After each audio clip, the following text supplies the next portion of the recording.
Senator Lindsey Graham, I want to put up the headline from the president on Truth Social that he tweeted last hour. He said 2 words, unconditional surrender.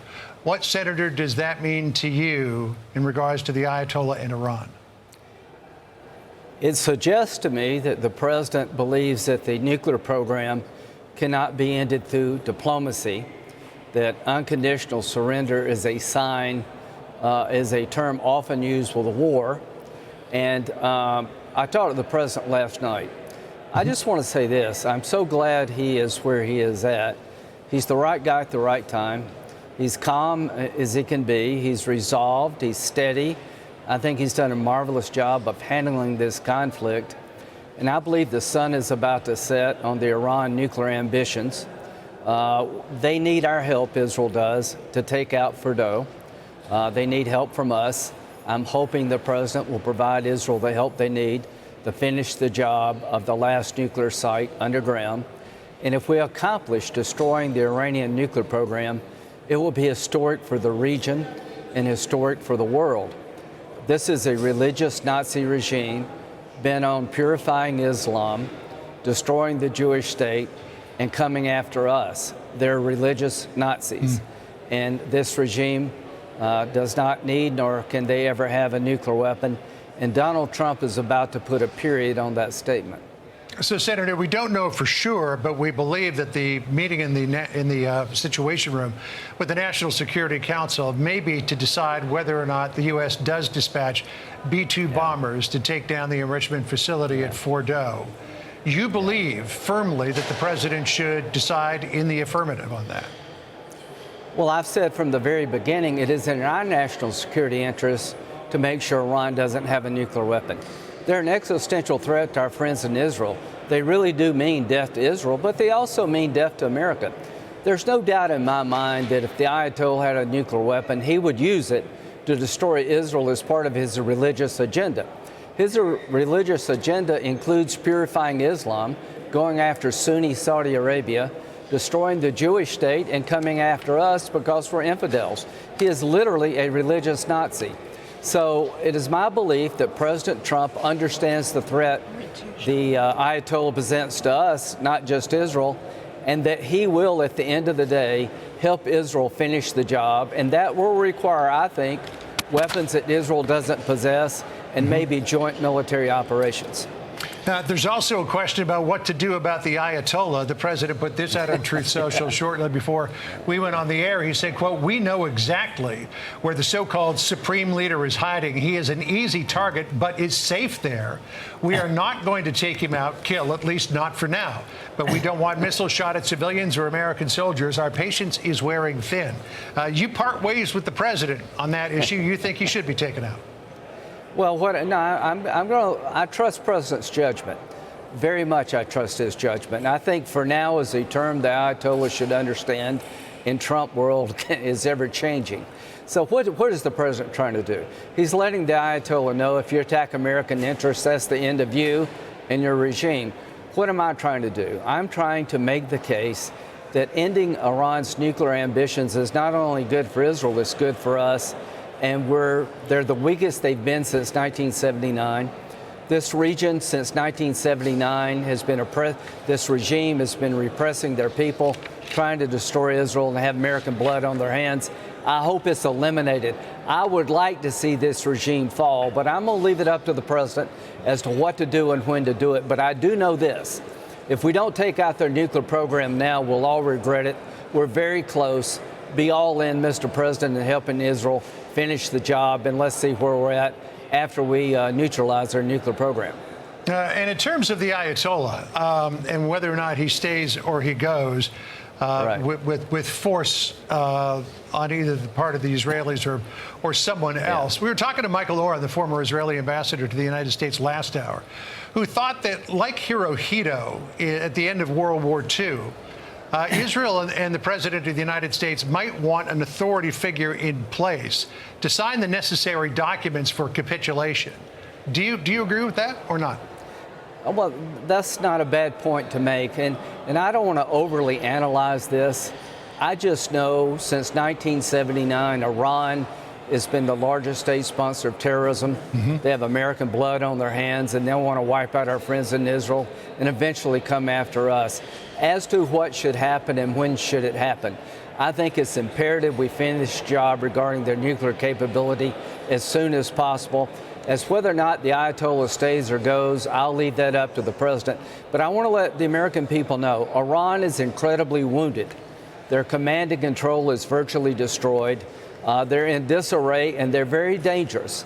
I don't want to underestimate the danger of being involved in these operations, but the danger of Iran having a nuclear weapon or surviving as a state sponsor of terrorism is far greater than the danger of trying to end the threat. So that's the decision President Trump has to make, and I think he's the right guy at the right time to make that decision. But I'm hoping the sun is setting not only on their nuclear program, but the regime itself. Sooner they leave the world stage, the better the world will be. We can have true peace in the Mideast only if the regime falls, in my view. Yeah, I mean, they do upset the apple cart in so many ways in the Middle East, and there are a lot of people there who believe that the reason why that region is not more stable is because of Iran. Saudi Arabia would like to see the theocracy gone. Yes. I know the Emirates would, and many other Arab states as well. But then there's the question of what happens if there is a power vacuum there. We saw all too well what happened in Iraq. We saw what happened in Afghanistan when the Taliban took over in literally a matter of hours. You've got competing factions as well who would vie to take over Iran. On the one side, you've got the Crown Prince, Reza Pahlavi, who would like to go in as an interim leader. The other side of that fence, you've got the NCRI, the National Council for Resistance in Iran, which used to be the MEK, which a lot of people in Iran say would be worse than the Ayatollah. So what steps into the vacuum if the regime falls? Well, I think what will happen is the Iranian people will know freedom for the first time since 1979. You know, people probably asked that about Hitler in the 30s. What would happen in Germany if we took him out in the mid-30s? Well, I wish we had, because we know what happened when they let him stay in power. And here's what I can say.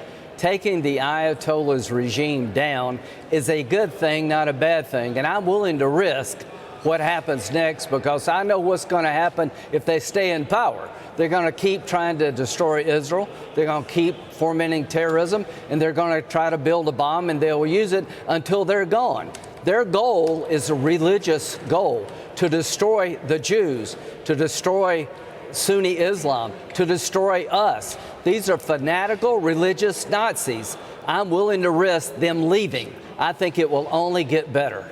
But if they stay, I know exactly what's going to happen. It will be all hell to pay.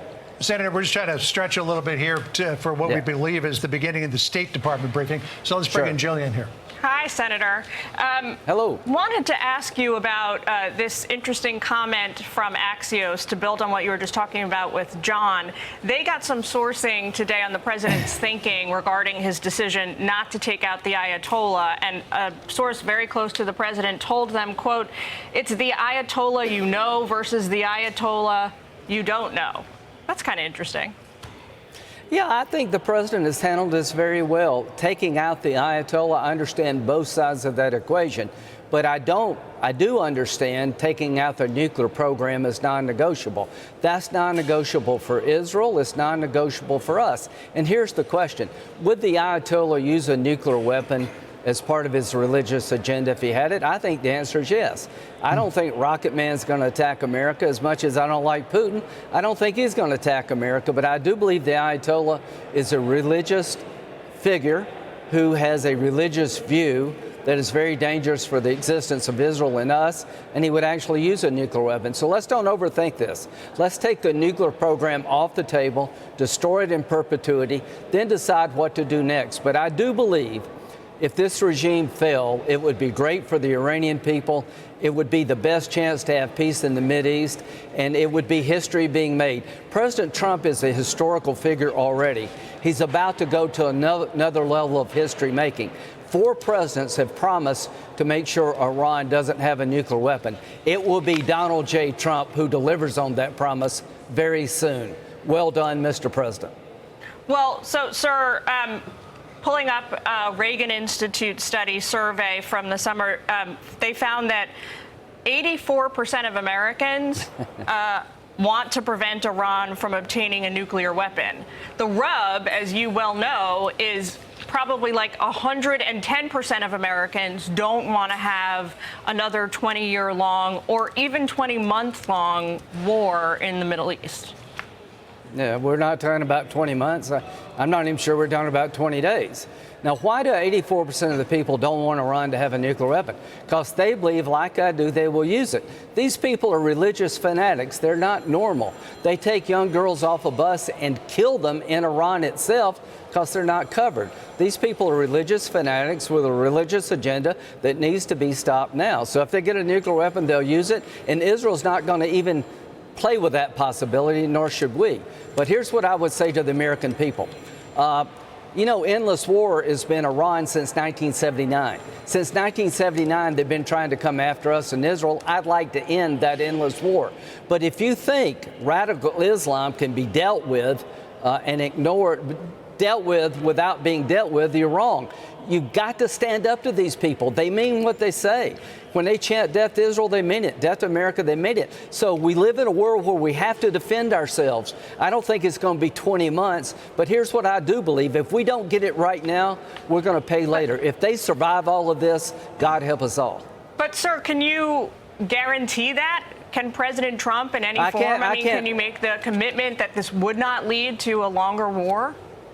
I can guarantee you that if the Ayatollah gets a nuclear weapon, he will use it. I believe that with all my heart and soul. So the men and women who serve, they're the ones going, not people answering a poll. And if you ask them, would you be willing to risk your life to stop the Ayatollah from having a nuclear weapon? All of them would say yes, because it makes their country, our country, safer. So we live in a world where you've got to confront problems. You want to avoid World War III? Learn the lessons from World War II. People in World War II appeased Hitler to the point that it got so much out of hand, we had a world war and 60 million people got killed. So we live in a world where you pay now or you pay later. Let's stop this threat before he gets a nuclear weapon. Let's end this reign of terror. Let's do it now. It's not going to take 20 months, but I can't guarantee you your freedom and your safety unless we're willing to fight for it. I can guarantee you this. If we don't fight for our freedom, we will lose it. Yeah, well, Senator, you do have opposition within your own party to all of this. Marjorie Taylor Greene posting this on X on Sunday. You could put them in a phone booth. You could put them in a phone booth. Those Republicans who are opposed to supporting Israel against Iran, you could literally put in a phone booth. Well, and phone books come in different sizes, too. There's phone the phone book. Phone booth. I'm sorry, I thought you said a phone book. Phone booth. Well, phone booths are about the same size, although you'd be hard-pressed to find one. No, I'm not worried about days. Republicans. But Republicans are with Israel. Let me just, if I could, put this out. Marjorie Taylor Greene says anyone slobbering for the U.S. to become fully involved in the Israel-Iran war is not America First or MAGA. Wishing for murder of innocent people is disgusting. We are sick and tired of foreign wars, all of them. Yeah, take a look at this graphic. I don't know if you can see this graphic, Senator, but let me put this out there for the audience to see. It's believed that left to their own devices, without any kind of degradation, within 2 to 3 days, Iran could develop one weapon. Within a month, this is breeding like rabbits. Within a month, they have 11 weapons. Within 5 months, they have 22 weapons. And a lot of people believe that a regime like the Iranian one, the more weapons you have, the more likely you are to use them. Yeah, I mean, I like Marjorie, but be honest with you, she doesn't understand the threat, in my view. If you don't understand that Iran, a religious theocracy, religious Nazis, would use a nuclear weapon to kill all the Jews, you don't listen to what they say. They're a threat to us. They're a threat to the state of Israel. It is not in the world's interest to give this religious fanatic a nuclear weapon. Somebody's got to deal with it. Donald Trump is the right man to deal with this. I think he's been very measured. He had 60 days. Steve Witkoff went over there 3 or 4 times. They've tried very hard to get Iran to the table. I appreciate reaching out and trying to do this diplomatically. I appreciate Witkoff. I appreciate President Trump trying. Well, it's not working. You can't have peace unless both people want peace. And what the Iranians want is to kill all the Jews and kill us. And the answer is no, we're not going to let them do that. So the sun is setting on this regime, and that's a good thing. The sun is setting on their nuclear program. But to every American who enjoys freedom and believes that we should be helping Israel, sometimes you have to fight. sometimes you have to fight back, and this is one of those times. Senator, we thank you for spending time with us as we await the State Department. Hey everyone, I'm Emily Campagno. Catch me and my co-hosts Harris Faulkner and Kaylee McEnany on Outnumbered every weekday at 12 p.m. Eastern, or set your DVR. Also, don't forget to subscribe to the Fox News YouTube page for daily highlights.